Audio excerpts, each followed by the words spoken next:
Amerika, Džordžija. Savaitgalis darau resetą. 35-4 valandų važiuosiu į Ohajo rytoj. Va, Džordžija, čia tas trokstopėlis toksai, kur aš pastoviai henginu. Vikos tekila, takos en tekila. Meksikų kabakas.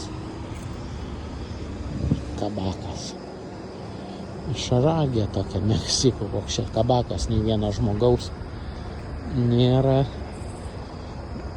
Kažkaip tai jie čia atsidarė.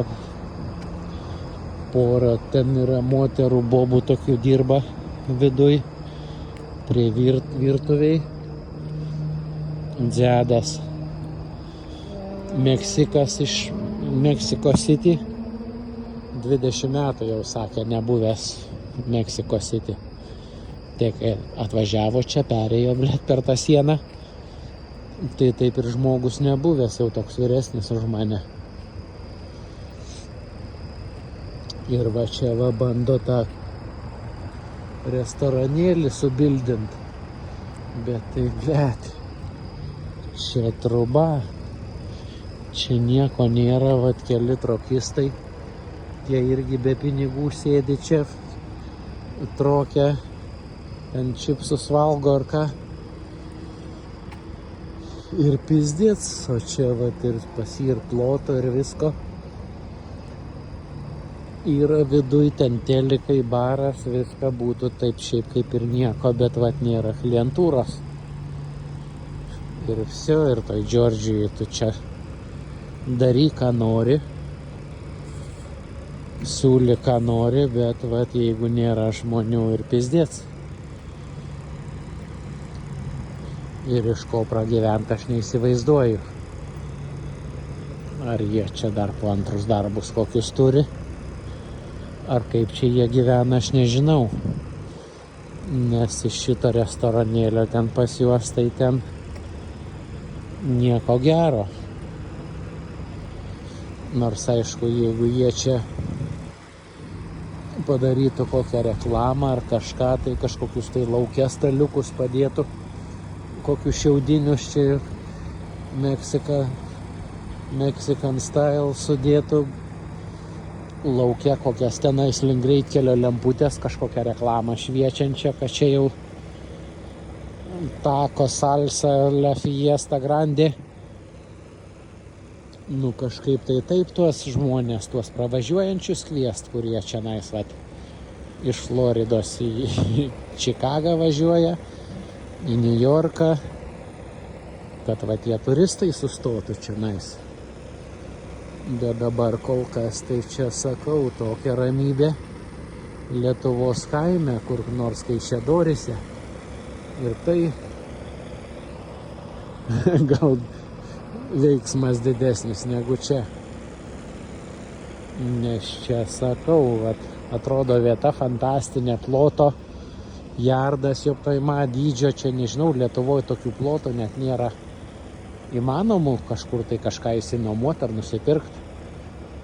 Jau visio, o čia nais, prašau, ir pagrindinis greitkelis, va tenais, va eina 75. Čia šiaurė pietus visi važiuoja. Viskas, ko reikia jiem čia atsistatyti kažkaip tai, kažkokią reklamą ar ką, nes va ir pompos yra jau gatavos padarytos trokam piltis. Tik čia jie jau užteipavę su teipais, čia huliš geriau nesipilt, nes dar susmiksi į kokią duobę. Nu, žodžiu, apleista, tai bet va čia va šapas dar va yra visas va warehausas. 2 durys trokami važiuotųsi, rašė jie ten tires, tuda-siuda. Nu tai čia sakau, va toks ir šapas. Jeigu gerai taisytų, remontuotų čia greitai tokius simple things, pakeisti tepalą, padangą, dar kažką tai ten. Nu tai čia vat